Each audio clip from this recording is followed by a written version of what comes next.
Primera parte. La Revolución. Capítulo 11.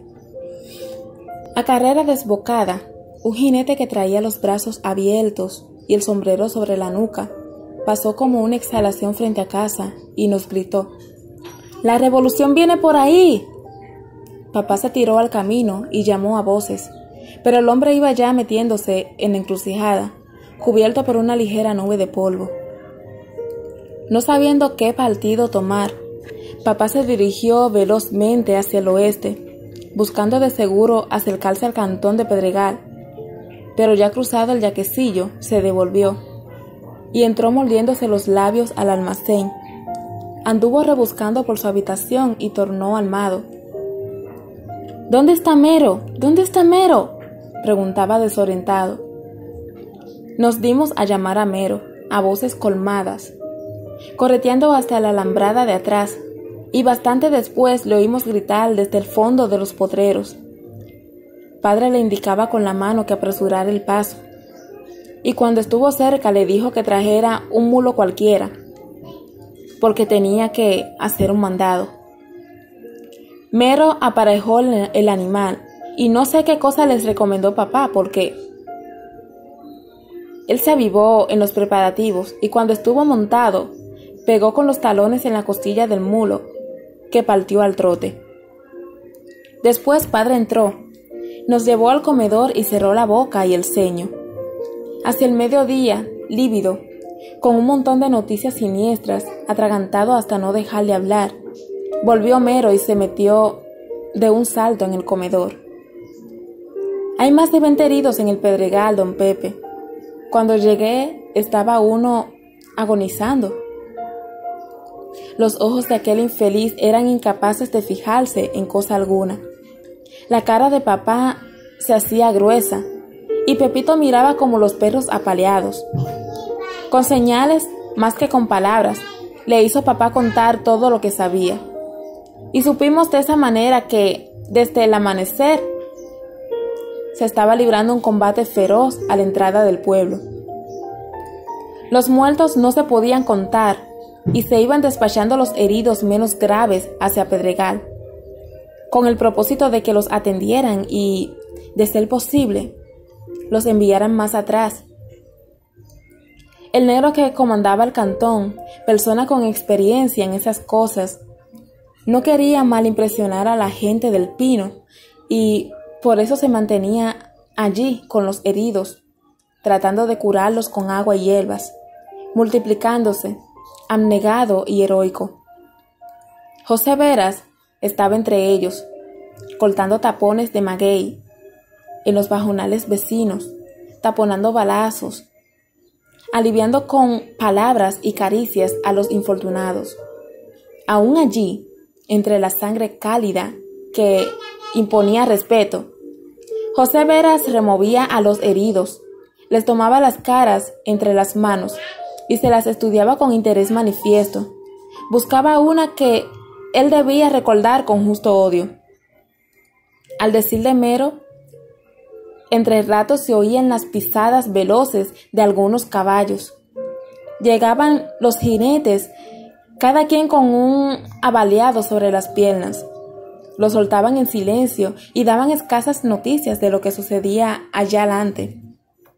Se marchaban, con las bocas cerradas, pálidos y rabiosos. Uno que otro decía, al llegar: «Mataron a fulano», o si no, «cortaron malamente al capitán tal».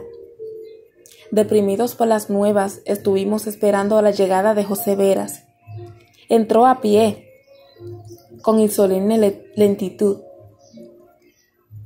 como tuviera la mirada pesada. No hizo falta preguntarle nada.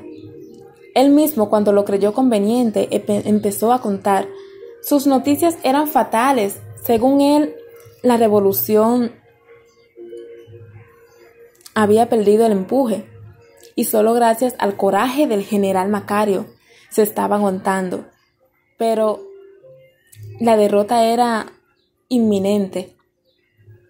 Comprendiéndolo así, el negro que mandaba en Pedregal había dado orden de que fueran repartiendo los heridos de manera discreta, llevándoselos sobre todo a la loma, acompañados por hombres sanos.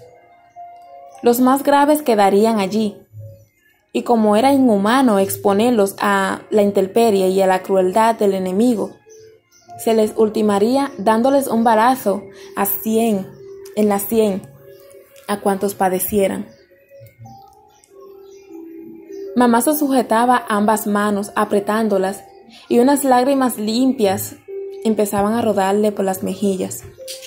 Mirándola, José quiso consolarla. Esa es la guerra, doña, no hay remedio, o se mata o lo matan. Pero esas palabras ni a él le satisfacían porque bien claro se le veía el dolor.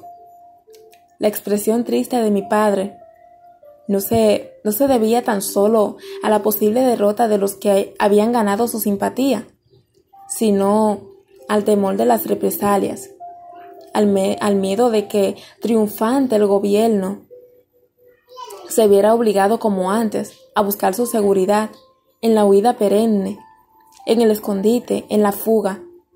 Se alzaba entre nosotros una vez más la amenaza de la mala vida, del refugio de las lomas inhóspita, o en la remota frontera, o en otro país, en algún caso.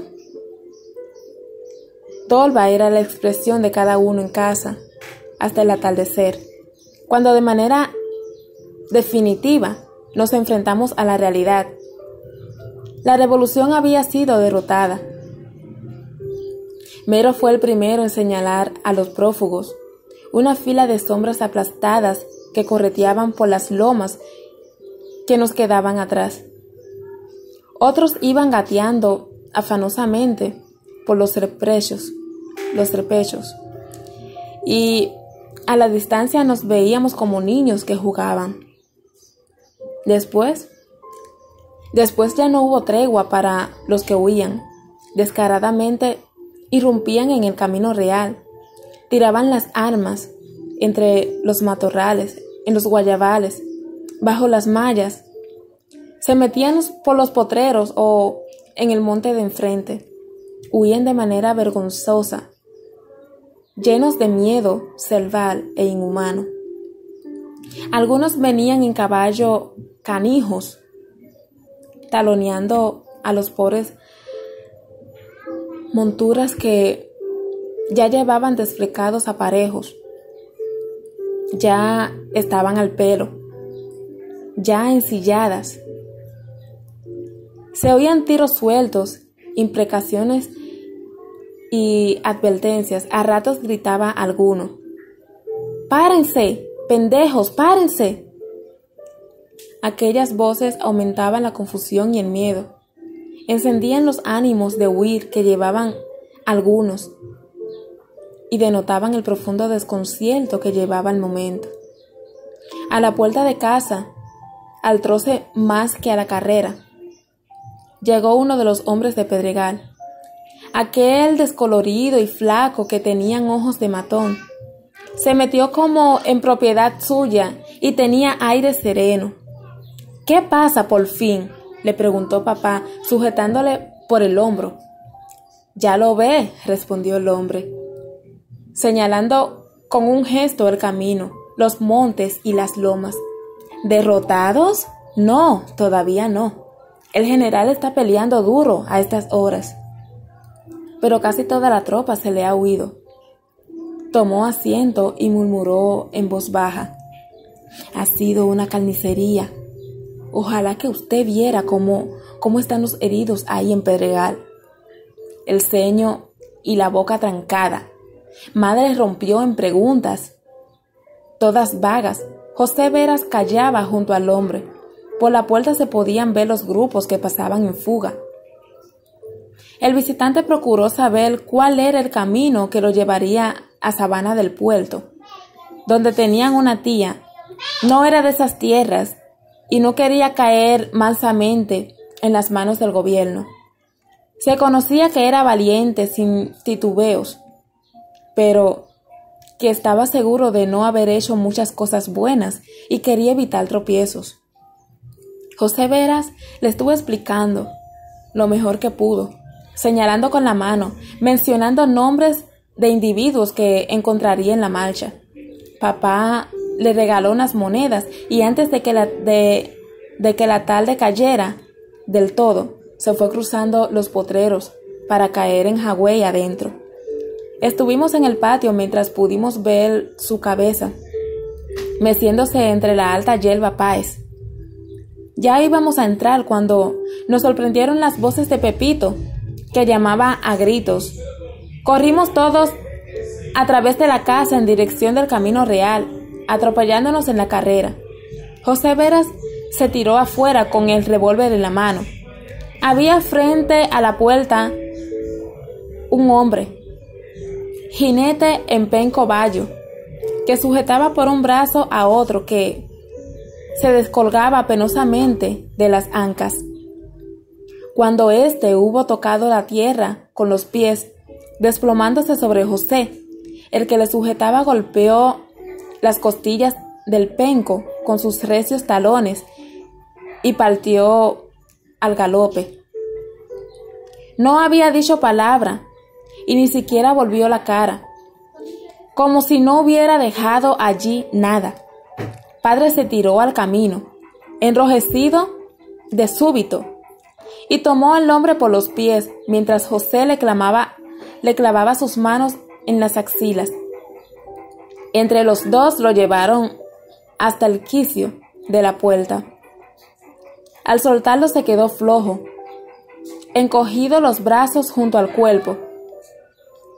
Durante un segundo movió la cabeza y levantó un visible esfuerzo los párpados. Sus ojos tristes y pálidos se mecieron de un lado a otro sin gobierno. Tornaron a cargarlo, doblado como hamaca, y lo recostaron en el mismo sitio que acogió a José Veras la tarde de su tragedia. ¡Oh! Y qué angustia nos oprimía a todos, viendo tendidos a nuestro frente aquel cuerpo largo de hombre.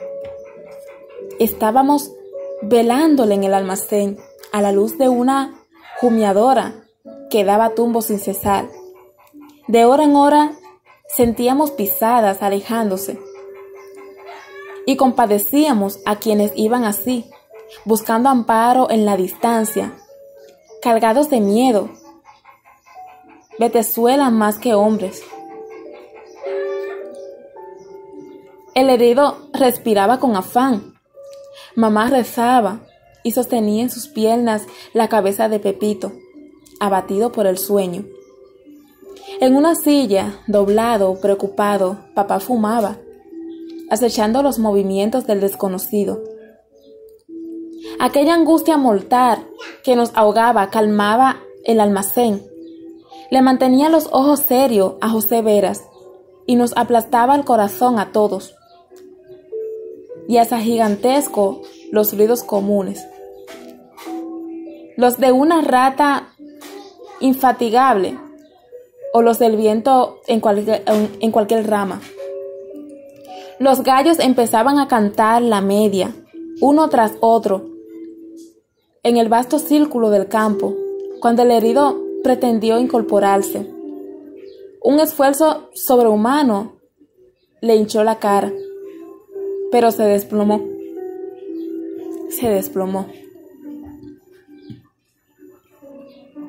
Sobre el aparejo, moliendo un gemido. José se apresuró a calmarlo, golpeándole suavemente el hombro. Pasado un tiempo, el hombre logró alzar la frente y entreabrir los ojos. Su primera actitud fue mirar en redondo, con la boca abierta. Sus ojos eran dos luces sin voluntad en mitad del rostro. Estaban encendidos de fiebre y preguntó lleno de miedo: ¿Dónde estoy yo? Papá y mamá corrieron sobre él, musitando. En su casa, amigo, en su casa.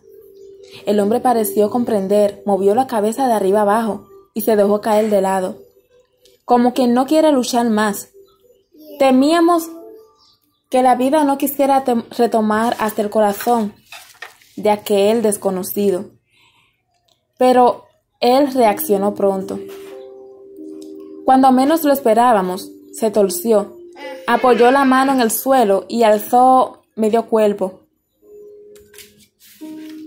«Me duele mucho aquí», dijo de manera clara, señalándose la tetilla. Era allí donde estaba herido. Un hoyo fino de bala le había subido la carne viva, y José Veras le había puesto un tapón de maguey en él, sustituyendo el de trapo sucio que había traído. «Sí», le explicó papá, «es un balazo, pero ya se está curando». El hombre le miró con los ojos cargados de dulzura. Sonrió algo, igual que si una lucecilla verde le hubiera iluminado los labios, y murmurando las gracias y las buenas noches, se acomodó de nuevo en su camastro. Íbamos a levantarnos ya para ir a dormir. José Veras había porfiado por quedarse a cuidar el herido y rebuscaba tacos en los rincones para arreglar una almohada. Estábamos en la puerta del comedor, madre, Pepito, que dormitaba, papá y yo, cuando oímos un tropel afanoso cruzar el yaquecillo. Padre se detuvo en seco, mamá tomó actitud de acecho. Pepito se miraba con ojos alocados. Sentimos a los caballos detenerse de golpe y casi de inmediato tembló la puerta a unos golpes insistentes y nerviosos. «¿Quién va? ¿Quién va?». La voz de papá no tenía nada de tranquila. Era alta y áspera. José Veras cruzó la habitación en carrera, se pegó a la pared para oír y desenfundó el revólver. Los golpes persistían y persistían, también las preguntas de papá, que nos metía apresuradamente en el comedor. «¡Pepe! ¡Pepe!», demandaba una voz ronca, cortada y nerviosa. «Es el general», aseguró José, tranquilizándonos. Padre se dirigió a la puerta, interrogando quién era. «Soy yo, Fello Macario», contestaron de afuera. Papá se agachó para destrancar, abrió la puerta con cautela, pero la mano oscura y nerviosa del general tiró de ella. Inmediatamente le vimos entrar con paso rápido y ruido de espuelas. «Perdone, doña», dijo dirigiéndose a mamá, mientras se quitaba el sombrero con extraña y noble cortesía.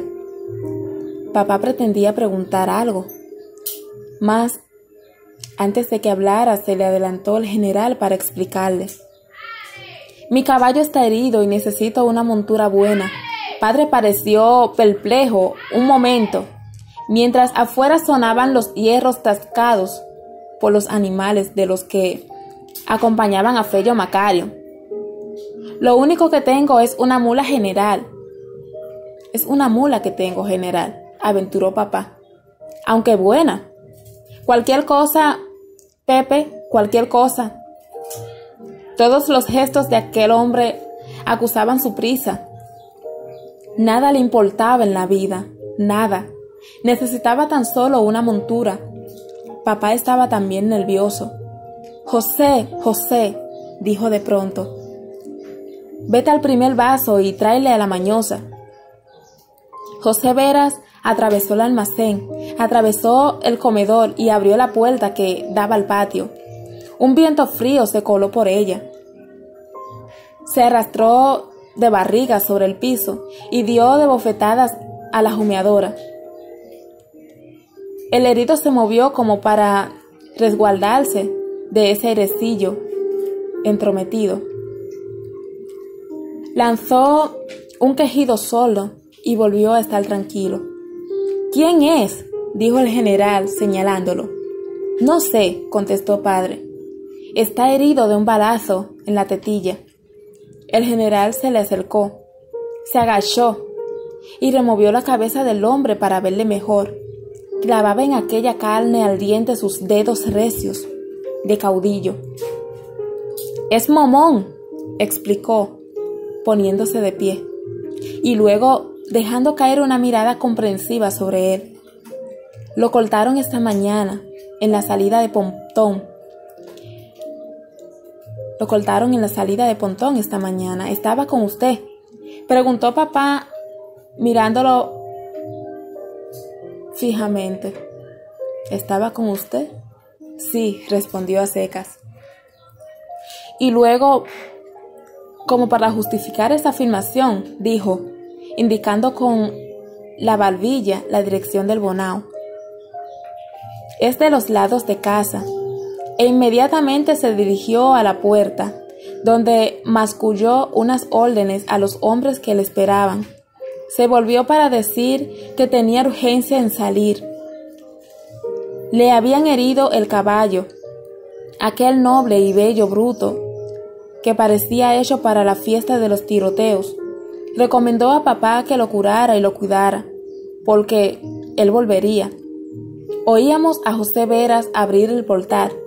Fello Macario sacó la cabeza al camino y ordenó que desencillaran al Rosillo y enjaezaran la mañosa. Iban a despedirse de nosotros ya, cuando el herido levantó la cabeza y lo llamó a pobres voces. «Díganle a mamá que yo estoy bueno y sano», rogó el hombre. El general lo miró pesadamente, casi angustiado. «Pierda cuidado, Momón», afirmó. Durante un instante, que se hizo fantásticamente largo, mantuvo sus ojos brillantes y fijos en algún punto doloroso. Pareció dudar entre irse o quedarse amparando al herido, pero se resolvió de golpe, saludó otra vez y dio la espalda. José Veras corrió para contarle el paso. «Yo me voy con usted, general», dijo. Papá pretendió protestar, pero Fello Macario le atajó con una mano, mientras sonreía levemente. Satisfecho sin duda de que, todavía derrotado, su presencia marcial y mandona arrastraba vidas por los caminos de la revolución. Él ignoraba que José Veras se acogía a su prestigio para buscar a un hombre.